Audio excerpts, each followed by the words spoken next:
Hi, my name is Luke, and today I'm joined by Shaun. Hi, everyone. And what we're doing here is basically just a test for a potential podcast. Like, we've got the gear and whatnot, but we're still trying to work out the kinks of what we want to do. Basically, what we want to do with the podcast is pretty much just like talk about movies, TV shows, games, all that stuff. With this, we're just testing it out, and basically, we're just looking for feedback. So, like at the end of this video, if you like want to give us feedback, just let us know how we could improve things. Just give us a comment or whatnot. Other than that, we're just going to keep this nice and short. We're not going to make this very long. Basically, we're just going to talk about a few things, like in movies specifically. So the first thing we're going to talk about is Reminiscence. This was a recent movie that just came out, and response for it's pretty not great. What did you think of the movie, Shaun? I really liked it. I thought it was a really creative idea. I liked the concept and the world that was built and the characters themselves. And I like this sort of noir sort of mystery element to it. Yeah, that's what I liked as well. Like, it definitely had the like noir vibes to it because it had like the guy trying to solve a mystery, had the femme fatale, it had the like very like visually interesting look to it. And the voiceover as well, I suppose. Yeah, that was my one knock against the movie. Like, I did get a bit tired of that voiceover because it did feel like a lot of exposition, which was a bit annoying after a while. Yeah, I guess it was the idea of the classic noir thing, in books and stuff where they have that voiceover. But I guess it's like also it's kind of a story told from his point of view, and you find that out later in the film, I guess. Yeah, but the thing with that as well is just the way they told the story was a bit weird because like when we saw the movie, we were both like when that first moment where the first bit of the movie happens and then like 20-30 minutes later he comes out of it and the whole thing was just a memory the entire time, which kind of felt a bit weird to tell the story like that because then it completely jumps character development because in the first bit of the movie we see Hugh Jackman fall in love with Rebecca Ferguson's character, and then when he gets out of the memory he's completely obsessed with trying to find out what happened to her. It felt like such a jump that it's just like what happened? How do we go from this type of character to this character? Yeah, I agree. It is a bit jarring, and I still don't know if it was completely all a memory. Part of it was, I think, but then again, when you get to the end, it's sort of you start to wonder. It's a bit confusing actually whether it's all a memory or if it was reality. And I get what you're saying. Like it did take a little while for you to wrap your head around it, and you didn't really get to see much of their relationship. But I guess they splash bits and pieces throughout the movie. Yeah, but like for me, it really didn't come together until like the final act, where like it had a pretty decent like final fight with the main villain, and then like the big twist of like everything that happened, and like everything came and fell into place. But by the end, it still felt like too little, too late, because like it wasn't a bad movie. It's not as bad as everyone's saying it is. No. But it's not up there. It's not like a totally amazing film. And I think that comes down to the fact that Lisa Joy directed it. It was her first feature, so she hasn't quite understand like how to sort of maybe capture a story in a really good way. Quite yet. Yeah, she was like the co-creator on Westworld, and like the first season that was an amazing like season. Although like the rest of the other seasons not so much. So maybe the flaws of the later Westworld seasons kind of affected the storytelling and like filmmaking of Reminiscence. Well, I did read a thing where she said originally she was going to think of pitching the script as under a male pseudonym, like a male name, because she didn't think she'd be able to get it made. And I thought that was kind of interesting. But yeah, I think it's all a learning. I think for a first feature, it's quite impressive. Like I think that she wrote it, she directed it, she knew what she wanted to tell. She had decent characters and built a world, not just threw them into something that already existed, but like a futuristic thing. So I think she did quite well with that. But I think she mightn't be able to juggle it as well, because coming from TV, you've got time to build your character arcs, and you can take time. With a movie, it needs to be done in a short period of time. Yeah, that's kind of what like irks me about this. Like, this felt like it should have been a longer movie. It should have been like 2.5 hours, because that's what the story felt like. It should have been a 2.5 hour movie. Here, it's like less than 2 hours, and like you can definitely tell there are gaps in the story, because it feels like you could have filled a lot more time to explain the world, explain the characters, explain like the premise and the story. it just felt like an incomplete movie, pretty much. Yeah, no, I can see that. I think that, yeah, it could have done with a longer length because you could really get into the relationship between Hugh Jackman's character and Rebecca Ferguson's character a bit more, rather than us only having, 2 or 3 moments to begin with and then, things throughout it. But yeah, it never really established his obsession with her to begin with, and I think we really needed to see a bit more of that in order to really get connected to the characters like I think we could have. Yeah. So in the end, it was not as bad as everyone says it was, but it's not an amazing movie either. Like, a few more tinkerings to it, and it would have been a pretty decent movie. But as is, it's just okay, probably forgettable. I think I liked it a little bit more than you did, but yeah, I can see that, and I think too, it falls down a little bit in the halfway period. It just sort of loses its way and then reclaims itself. Like they didn't quite know what direction to go, and I think also with Hugh Jackman's character, I didn't find him as consistent as he should have been, especially physically. He gets his ass kicked like most of the movie, and then we see he can fight in the end. He was in the Navy. And it feels like Tandy Newton's character has to save his ass all the time. Like, but yeah, overall, I enjoyed it a bit more than you did. But yeah, it wasn't perfect. Could have been probably better. Could have been longer. But I just don't think it deserves all the hate that it's getting, because I don't think it's as bad as people are making it out to be. Yeah. So another movie we saw was Free Guy, and we're completely split on this because you loved the movie. Yeah.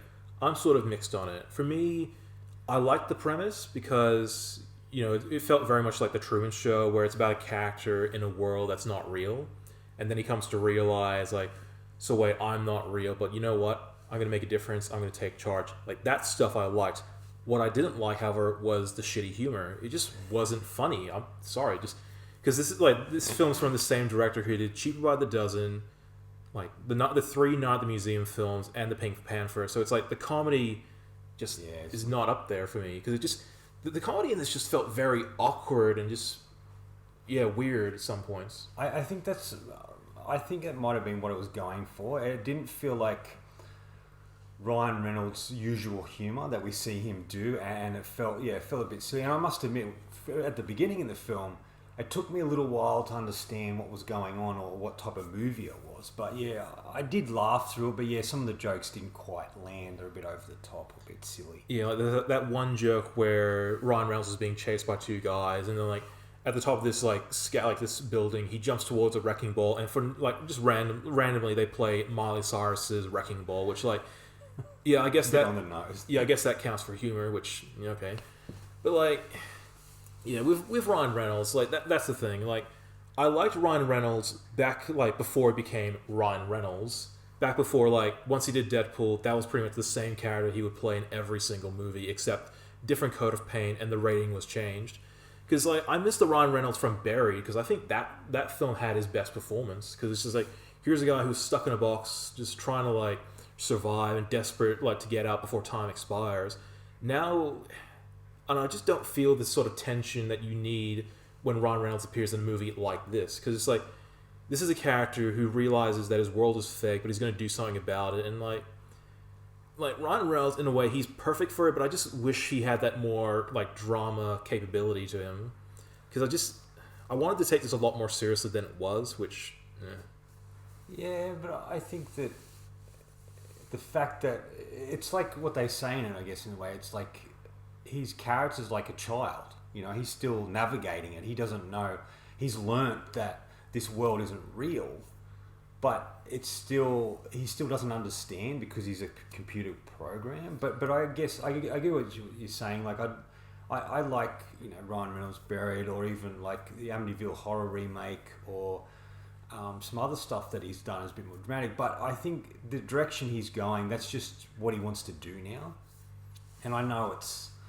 You want a bit more impact and stuff like that. But I felt for him a bit in the movie. I did feel there was a bit of heart and a bit of emotion to him. But yeah, I can see he has done better things in different movies, I suppose.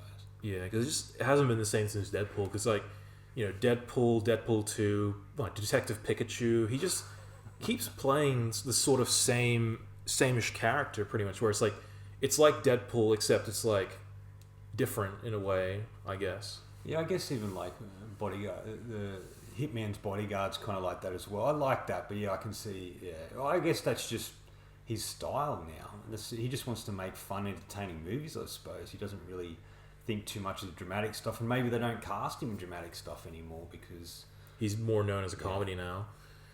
Yeah. Besides that, besides my little thing there, the movie was, like I said, it was okay. Like I liked the premise, and I did like the two stories they had. The one story about Ryan Reynolds trying to decide his fate in this fake world, and then the stuff in the real world where it focuses on Jodie Comer and Joe Keery's characters, where they are two developers who are trying to fight for what they put their heart and soul into. And here's Taika Waititi just like screwing that up and just like, no, I want to make a profit from this.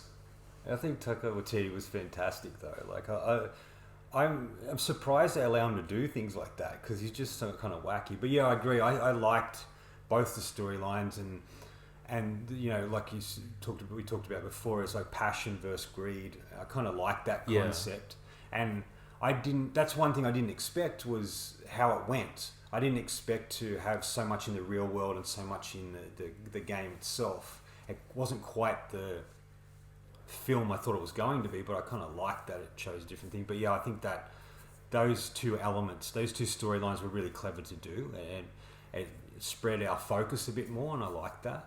Yeah. Other than that, I didn't like the world they established because I like the idea of like, oh, here's this like video game world that's sort of like based on Fortnite, GTA, that sort of thing. Because I'm a passionate video gamer, but I'm not into Fortnite, so a lot of the references to that game kind of flew over my head. But like, I still like the world they showed to us because it did show like here's a world of endless possibilities, and if you're NPC, you pretty much can't do anything because you're screwed because it's sort of like dark because not a lot of people are comparing the film to this, but like I see a little bit of Dark City in this movie where you have characters who have like these set jobs that they have to do every single day. Yeah, okay. But then like in that movie, they like the one guy who's chosen just like your destiny's different, you can change fate and whatnot. They're like that's kind of the vibe I'm getting because like the thing I keep seeing people say what this film is like, it's like a combination of Ready Player One, The Matrix, and whatnot. It's just like you have to pick the most obvious films to like mention. It's just like for me the closest this film feels like is Truman Show and Dark City. Yeah, I can see that. Definitely Truman Show. And you make a good point about Dark City. It's like they're stuck doing the same thing until they realise... Yeah, controlled by a higher power, pretty much. Until they realise they don't have to. And I think that, Reynolds' character... I agree, I like the world. I'm not a big gamer. I've played a few games, but I'm not familiar with that world. And I kind of liked that I didn't know too much about it because it felt refreshing to me. Because I didn't know too much about the gaming world, and I can see the draw to those sort of games as well. But yeah, I would do agree. It's a Truman Show definitely in they even have the advertisement like they did in Truman Show in certain aspects of the game.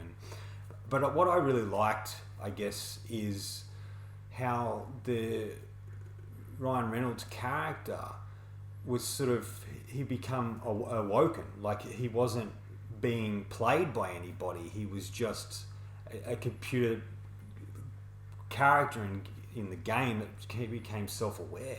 I thought that was really interesting.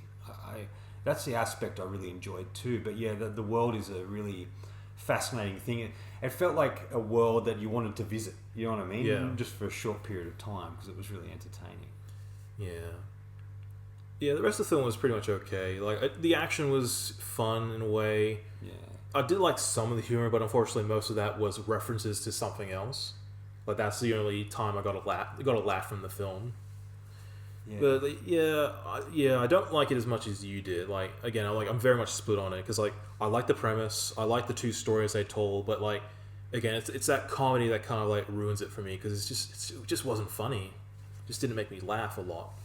Yeah, I agree. It didn't make me laugh as much as it could. I just felt with it, I liked the world, the characters. I liked that it had a lot more depth and heart than I was expecting. And I kind of liked that you had, Jodie Comer's character in the real world who seemed a bit shy and a bit uncertain about herself, but in the game she was very confident and she knew who she was, and I kind of like that, and the journey that she goes on and why she's in the game itself. And Ryan Reynolds' character is, everything's repetitive, and then when it's revealed that he can do anything, that's when I found the film kind of got really interesting. But then it's also the moment when she explains to him he's a game, like he's a character in a game. He doesn't understand, and his world becomes crushed by that. And I thought that was interesting as well. I guess for me, it was highly entertaining, and I just felt it was a positive film with a good message in a way, and it was a positive message. And I really felt like, to me, it was this year's Bill and Ted Face the Music. Very different. Bill and Ted's probably a little more entertaining in aspects and a bit more nostalgic, but I just felt they were kind of similar, and I just felt we need sort of movies like this that are about escapism and entertainment, and then don't get so weighed down by what's going on in the world. That's why I think I really connected to it and really loved it as much as I did.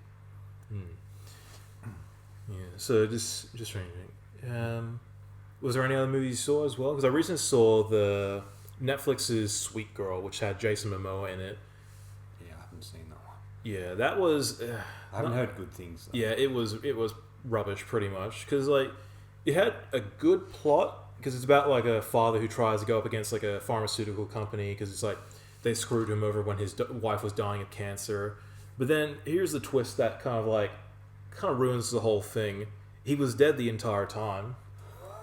Really? Because what happens was, like, 20 minutes in, like... That's stupid. Yeah, because, like, what happens was, 20 minutes in, he confronts this guy who has information of, like, oh, there was, like, a conspiracy or whatever, and then, like, the guy gets killed by this, like, mercenary or assassin, whatever, and then, like, Jason Momoa fights this person, and then, like, Jason Momoa gets shot, and then it cuts to, like, months later, and, like, oh, hi, I'm fine, and, like, he's just talking to his daughter and whatnot, and then, like, hour later, it's revealed that, oh no, Jason Momoa died when he got shot, and it's been his daughter the entire time. But what the film's been showing us as well, it's like it was still Jason Momoa, which kind of throws a lot of like the action scenes out the window, because it's like not from his point of view, shifts to focus. Because it's like, because the way they told it was from like his daughter's point of view, so it was like it was her the entire time. But the action scenes kind of like didn't make sense in a way, because when I was watching the action scenes with dead Jason Momoa Ghost, pretty much like I thought in the action scenes, I thought he was doing a shit job, because it's just like he was struggling a lot. And it's like, how can like a 6 foot like jacked Jason Momoa struggle in an action scene? But then it's like it makes sense later when it's like, oh, it was the daughter the entire time. Okay. Which like, sort of, yeah, okay. And then when they reveal that twist, all I could think of was like, why didn't they go with that with the beginning? Why didn't they just have the entire film like from her point of view, just show her? Because it's like they should have, yeah. Because I can get what they were trying to say, like, because I guess they didn't want to cut Jason Momoa out of the movie because they wanted to give him his action time. But it's just like, you had a good opportunity to like tell a film from the daughter's perspective, who's lost both her parents, one to cancer and one to the conspiracy of like why her mom didn't get this like treatment that could have saved her life, and it's just like the daughter's quest to try and like take down this corruption. But it's just like, nah, Jason Momoa's there, here and there, and whatnot. It's just like, why would you do that? Because like immediately when I saw that, all I could think was like, it's ripping off The Sixth Sense. Because like I see dead people pretty much. It's kind of like Sixth Sense, and the Repo Man was another one with Jude Law and Forrest Whitaker. I think it's Forrest Whitaker, and it's the same concept, because something happens to him in the film halfway through, and the rest of the film is just within his head. It doesn't really exist because he's dead. And like the last half hour of the film is focused on her. I was just like, why wasn't this the entire movie? Because it's just like, because it's in her head that like she thinks she's her dad as well, which like doesn't make sense. Because I guess like trauma or whatever, but it's just like, again, like why couldn't you have told it from the daughter's point of view the entire time? I kind of want to see it now, because I want to see how bad it is. Don't watch it. It's just a waste of time. Like it's only 110 minutes, but just like, just don't watch it, man. It's like not worth your time. Like Jason Momoa just seems to like occasionally he's in good stuff, but most of the time he just picks these sort of B-grade little films. Yeah, I think that's the thing as well with Jason Momoa. I think he works better when he's part of an ensemble piece. I don't like it when he's like the lead actor in a film, because he just doesn't have that leading actor capability to him. He's not always believable, I think, is the problem. Like even in the movie Aquaman, I didn't think he was the best thing about that movie. I thought he was outdone by other people. Yeah, I wasn't a big fan of that film anyway, so I can't really go into that. But yeah, I agree. He isn't always on. I've seen him in some stuff where he's a bit questionable. I kind of like when he was on Stargate Atlantis. I thought he was pretty good in that show. But he played a character that suited him. I think it's like a lot of actors. It comes down to the material they pick, whether that suits them, their capabilities or not. And I think he suffers from not having good choices. Yeah, like he does appear in like films that people like. Like he did appear in Game of Thrones. Everyone liked him in that. He was in Zack Snyder's Justice League. Everyone loved him in that. He's in the upcoming Denis Villeneuve's Dune, which like I'm pretty sure everyone will love him in that. But it's just like him as the leading actor, it just doesn't work. It's same with like John David Washington, like because recently we saw the movie Beckett as well, and like he just doesn't have what his dad did. Because like when you watch Denzel Washington in a movie, Denzel's just like straight in your face. He's the lead actor of the movie, and like no one can question it. But it's like John David Washington, he just doesn't have that like oomph to him to like say, "Hi, I'm the lead star." Because like he's like in my opinion, he's always outacted by people that are better than him. Because it's like in like Tenet, Robert Pattinson was the best actor in that movie, and in like Malcolm and Marie, Zendaya was the best actor in that movie, and there was only like two of them. So it's like he's not a bad actor. Like there's something to him, but he just hasn't found like that film yet that just shows off like how good he can be. Because all he is pretty much is just like, I'm in this movie, but he's not really standing out. Yeah, I think it's mainly because he's just starting out. But you know, when his father started out, he was the man. But I think his son's trying to navigate and find his direction. It must be hard for him to sort of try and come out of his father's shadow and do his own thing. But I think, like Jason Momoa, it comes down to material. He doesn't always pick the right thing. I think, sadly enough to say, I think he was miscast in Beckett. I don't think he had the emotional range that character needed, and he wasn't as capable as I felt the character should have been. I think he's just still trying to find his place, but he's still a bit green. Like he still hasn't found it. But I agree, he just doesn't come across with that charisma or that movie star power that other actors have, and I think that sort of lets him down a bit. Yeah.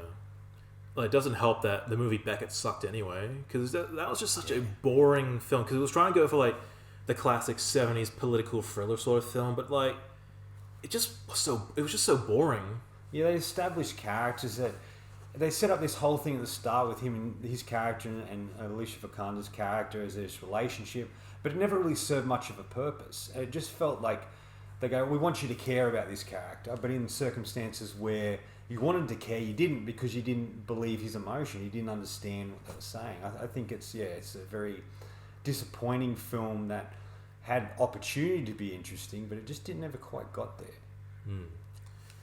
Was there any other films you saw? I don't really talk about nights, but nothing really. Any like classic movies you saw recently? Because I recently saw for the first time ever Akira Kurosawa's Ron, and like that's amazing. Movie. Yeah, that was amazing. I just absolutely loved it because it's just like filmmaking craftsmanship at its absolute best. Yeah, this is classic him. You watch that and you get a sense of who he is as a filmmaker. I know he did Seven Samurai, which is great as well. Yeah, which is like his undeniable best film. But like, you know, he doesn't make a lot of bad movies, because he makes a lot of, you know, like, holy shit, like these are like top tier movies. But like Seven Samurai is like the top of the mountain. But then like his other films, they kind of sit close to that peak as well. So like Ron's a really great movie. Like Sanjuro and Yojimbo, those are great movies as well. Rashomon's not too bad too. Yeah. And his later stuff. But I think with Ron, it's just the story he was telling, the fight sequences. He does battle sequences like I've never seen. It's just quite extraordinary, and the use of silence and sound and colours. It's quite an extraordinary filmmaker. Yeah, I love the pacing as well, because it's like, it's a very slow movie and it's 2.5 hours long, but like, I don't know, there was just something about it that just sucked me in. That was just like, holy shit, I can't turn away from this. Like, especially with the battle sequences, because it's just like, you don't see a lot of films like today, like with that sort of scale, where they're able to just get like hundreds and hundreds of extras, get up and like dress up in all the gear and like get ready for battle, everyone, because it was like, wow, you don't see a lot of films now, but they get that many extras together and look like a formidable army. No, exactly, and he sort of reminds me of David Lean in that regard, because Lean's stuff was always big and massive, especially with Lawrence of Arabia and stuff like that. And I think they were at a time these directors came out, especially Kurosawa, who were doing different things, who were experimenting, who were able to make these big films that directors weren't able to do, and you can see the big inspiration for other directors because of him. But yeah, I think Ran's is definitely one of his great films, and it really shows off his skill as a filmmaker. I think I was really impressed by it. Like, even because I bought the movie on Blu-ray, and like the transfer is pretty good. Like there are some shots that still look a bit blurry and fuzzy, but like there are certain shots that just like crisp, clean, like top high definition. Like it looked absolutely beautiful to watch on Blu-ray. And I guess it's what they shot it, the film they shot it on, so he's able to transfer in a good way, and they're able to fix it up. But yeah, I think that was a really impressive film. It was like for you, it was a film I really wanted to see and hadn't seen at all, and it was definitely a film everyone's always talked about. And yeah, which kind of like, it sucks though, because in a way, like the only way I could see this movie for the first time ever was on Blu-ray, and like that's another argument we can have about like. Because it's like that thing of like the DVDs and Blu-rays, they're going out of fashion and streaming is the future. Doesn't help if not every single film is on the streaming service, because there are films that like you can't really find on any streaming service, which sucks in a way, because like like with Ron, because I wanted to see that for years, and the only way I could watch that was waiting for them to re-release it on DVD or Blu-ray, and like that was how I watched it. Yeah, it is unfortunate. They go on about these streaming services and they're getting rid of DVDs and stuff, or making more limited access to them.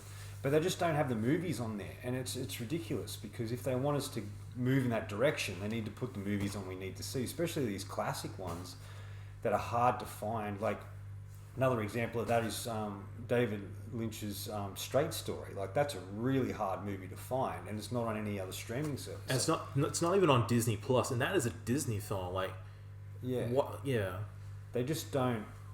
I don't know. I don't think they understand. They think, oh yeah, we're just moving into streaming because what everyone wants to do, but they just don't have the content. Where in America, America's Netflix is a lot better than us, and I don't understand why we can't get more content like they can. Yeah. Yeah, there's a whole bunch of other films that like you can't really find it anywhere else, because it's like Memento. Like that is a film that's like kind of impossible to find now, because like I've got like an old DVD of it, but it's just like can't find it on any streaming services. There's no Blu-ray release of it, like especially not in any shops that we go to.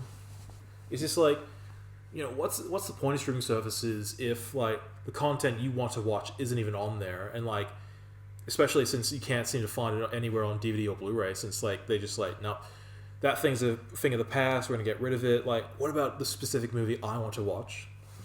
Yeah, and having so many streaming services all catering to their studio films, it just makes it really, really difficult. And it's just like Netflix is getting a little better, but they seem to be scared of taking chances with old films, thinking people don't watch them. But that's really what people want to see. They want to see these films, and like you can, occasionally you can find it on eBay or whatever, but it's usually in a different region that we can't watch here, and it's all sort of frustrating. Yeah. Like, I will give Netflix this, at least some of their original content's good, but like we have to go through a lot of dead period just to get to the good stuff, which is like around Oscar season. Because like, if Netflix can't get the rights to like to put actual good movies on their service, and they have to resort to like not so great, original content, it's like, then like pay more money to like get the good, like original good, like the like classic good stuff on there. Because I know they're limited on like where they can get the movies now, because like there's the Disney Plus streaming services and whatnot. Paramount Plus. Yeah, Paramount Plus as well as well as a few other streaming services. But it's just like, there's a whole like range of other like classic films that they could like buy and put on their service. It's sort of like Akira Kurosawa, because it's like can't find any of his films on any streaming services. It's really hard to. The only one they have on, well, I don't know, they've got Ran now, but the only one they really had on DVD was Rashomon. You can't even find Seven Samurai, which is ridiculous. It's just it's a really they really need to start sorting themselves out before they start getting rid of one technology and moving us into another without having the content that people require. Yeah. All right. Well, we'll wrap it up here for today. So, thank you for listening to our podcast. And if you like what you hear and just like want to give us feedback or just tell us how we did and like how we can improve, just comment down below. Anyway, other than that, thank you for listening. And yep, hopefully we'll be able to talk again and like have a like proper podcast set up. So, thank you for listening. Yeah, thank you very much.